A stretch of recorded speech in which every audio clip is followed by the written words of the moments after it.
Quando nós falamos da paixão no Enneagrama, nós estamos falando do nosso emocional inferior.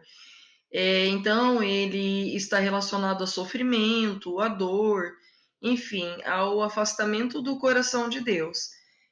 As paixões, elas vêm dos pecados capitais. Elas são os nossos vacilos de alma, as nossas perdas de conexão de amor pelo inconsciente. Elas são totalmente inconscientes e quando menos percebemos, então nós caímos nas ciladas. Uma dica aqui esteja sempre alerta e conectado no centro do coração. A necessidade de exagerar no seu envolvimento e o impacto disso, de exagerar em seu uso e demonstração de energia, marca a paixão do tipo 8, que é a luxúria. Quando ele acessa a sua paixão, perde a inocência de compreender que cada pessoa tem a sua própria verdade. Para ele, a sua verdade é a mais verdadeira. E acessando essa paixão, chega a impor essa verdade, as suas vontades, a sua força, se for necessário. Além disso, a luxúria aqui impulsiona o tipo 8 a agir de uma maneira a se sentir vivo, vivendo intensamente. E assim ele se sente mais forte e mais autônomo. Como tudo precisa ser intenso para o tipo 8, o trabalho, os relacionamentos, a diversão, por vezes ele fica preso a um padrão segundo o qual ele precisa impor a sua vontade sobre o meio e sobre as pessoas. É até interessante que, se a gente for analisar, ironicamente, o tipo 8 vive um ciclo, porque quanto mais ele se impõe, menos energia ele sobra para conectar-se a si mesmo ou a quem quer que seja.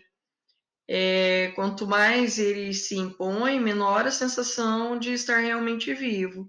E como resultado, pode acabar ocorrendo, então, um entorpecimento interior que exige um esforço de superação ainda maior. Quanto mais intenso, mais necessidade ele vai ter de intensidade. Também tem uma ironia aqui que a gente pode analisar entre a luxúria e o controle, porque o tipo 8 ele gosta de se sentir no controle, porém, quando está sob o domínio da luxúria, o contrário dessa luxúria, né? A antítese dessa luxúria é controle.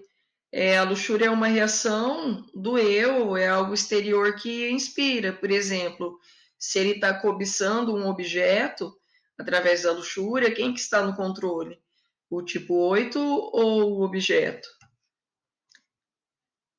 Já os mecanismos de defesa, eles são as nossas armas do ego, eles são nada mais do que estratégias de proteção e de defesa que o nosso inconsciente gera para nos opor ao que está acontecendo no mundo externo. Então, o mecanismo de defesa é a nossa forma de nos proteger, é a nossa armadura contra o mundo, é quando a verdadeira persona, uma máscara, está tomando conta de nós. O tipo 8, ele nega a existência das suas fraquezas, ele nega a existência do impacto que ele causa nos outros, ele nega que procura impor a verdade, e ele nega que nega muitas coisas. E esse é o seu mecanismo de defesa, é a negação. Muitas vezes é inconsciente e vem como justificativas do motivo pelo qual ele age ou ele pensa. Para ele, essas justificativas são muito lógicas, para dar a si mesmo a impressão de que consegue lidar com qualquer desafio, e ele, então, aqui, habitualmente, ele vai negar, inclusive, a sua vulnerabilidade. Para ele não faz sentido, ele pensa, afinal, como que eu posso ser forte e ganhar uma briga se eu estiver preocupado com os meus pontos fracos e com a minha vulnerabilidade? Ele pode motivar-se a proteger como uma projeção da sua própria vulnerabilidade negada, ou seja, ele sente-se motivado à ação em respostas às suas próprias necessidades inconscientes.